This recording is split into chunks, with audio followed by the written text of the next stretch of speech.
hot topic within the church today. You're a believer, you attend church, and then that middle partition between the worship and the preaching happens, and then talk about tithes and offerings. Is tithing required for the New Testament believer according to the New Testament? Well, let's give a broad background on tithing, differentiate some things, and I think we can answer that question straightforwardly, okay? Where does tithing, we first get it? It's not from Malachi 3:10 under the Levitical law. It's under the Abrahamic covenant, which mirrors the new covenant, okay?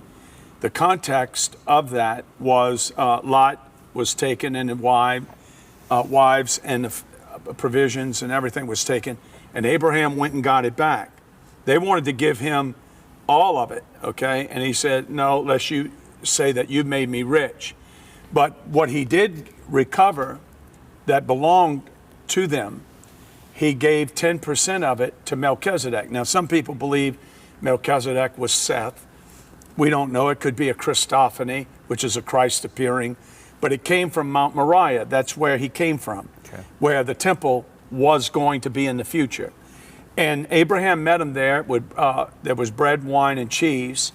And there was the communion there. And he paid a tithes to Melchizedek, which is a type of Christ. You look at Hebrews 5.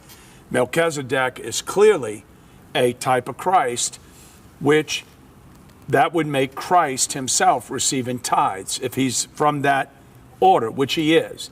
Now, where the church makes a mistake, they go to the Levitical law, which we're not under that Levitical law anymore. And it was a requirement that if you didn't do it, I'll put holes in your pockets, okay? I'll cause, shut up the rain. I'll do all kind of stuff. They said, where have you robbed me?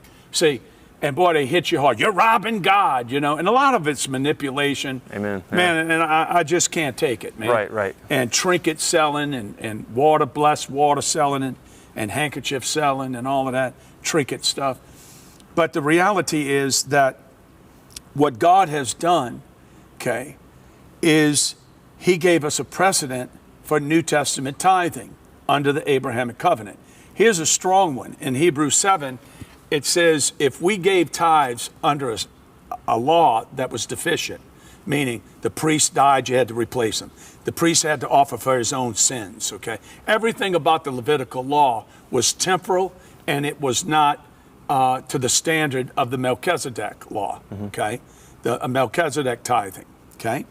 So when you look at that, it says if men gave tithes to men that had these faults and to an inferior system, how much more him that lives forever? Now, people go to Corinthians and talk about, there's no such thing as tithing. It's just be a hilarious giver. And normally people who don't believe in Hebrews 7 and the Melchizedek and Abraham principle of tithing, they normally don't give 10%. I can tell you that. They give indiscriminately. And the point is that tithing is a principle that God wants to know he has ownership of your life. And it supports the work of his ministry. Without it, let me just say this, if everybody just quit tithing in this church, okay, our church couldn't exist. We would have to fold up and go home. So there's needs that are met, and God knew that. In fact, if you look at the Levitical tithing, it was actually a deal that God made with the children of Israel. He wanted the firstborn from every tribe, okay? And they said, that's too hard. He said, I'll tell you what, I'll take one tribe, I'll set them apart, and then the 11 tribes, and then they added with Joseph's two children, Ephraim and Manasseh, made up the 12. They all each had an equal part of land. The Levites gave up their portion of the land, but they divided it equally between the 12. So all 12 had to do what was equal to one allotment if they were there plowing for themselves, okay? There wasn't enough males, so God made them put up money, gold and silver. It had to be exact. They had to be represented. So when you begin to look at the Levitical principle, what happened was they said, okay, we'll agree to plow their land and bring them their food. That's how they're going to exist. And they will represent, each male from the Levitical tribe will represent our firstborn of every tribe. Okay. Okay, you got it? So what happened over the years, okay? Man, they get to worship all day long. They're in the air, and their pastors don't do nothing. I'll tell you something funny, Sean. You know, I've worked all my life, okay? I've worked hard. I went to Vietnam when I was 16 years old in 3 months, got emancipated, okay? And and actually church work is a lot harder because you're dealing with death, you're dealing with emotions, you're dealing with marriage, you're dealing with... You're dealing with people. Well, please don't bring that up, okay? Somebody put it this way, man, a church would be great if it wasn't for the people. Right. But the point is, it is people. But I had a guy sincerely look at me and found out that I used to hold secular jobs and did secular work. In fact, I paid for my Bible college going back on a ship in the summer. And he looked at me and goes, wow, man, I didn't know you had a real job. You know, that's crazy, you know. So the point is that what began to happen, they began to say, hey, wait a minute, man. We could keep this, okay? We could keep this. And we don't have to give it to those lazy bums.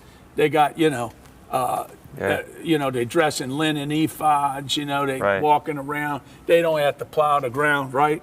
So they stopped tithing. And God went back to him in Malachi, said, you're robbing me. Where are you robbing me? There's the context. That's the context. You're robbing me. So that what you just said right there is what's preached in many churches, and there's the manipulation, not understanding the context. That's right. And so wait, watch what it led to, okay? It led to a revolt on both sides. So the people that wasn't bringing the tithe and the storehouse was attached to the temple. They had actually where they would bring the food at the harvest time, and that's what they would live on all year. So what happened was they quit bringing the food. So they said, the priest started saying, all right, dude, you want to mess with me? Bring me your lamb. Oh, they got a little spot on there. That'll cost you $500.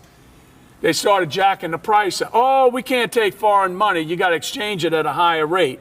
And that's when Jesus ran them that bought and sold. The ones that had to buy was the one defrauding them, and the ones that was selling was misrepresenting the free gift of the lamb that was supposed to represent Christ that you don't pay for, right?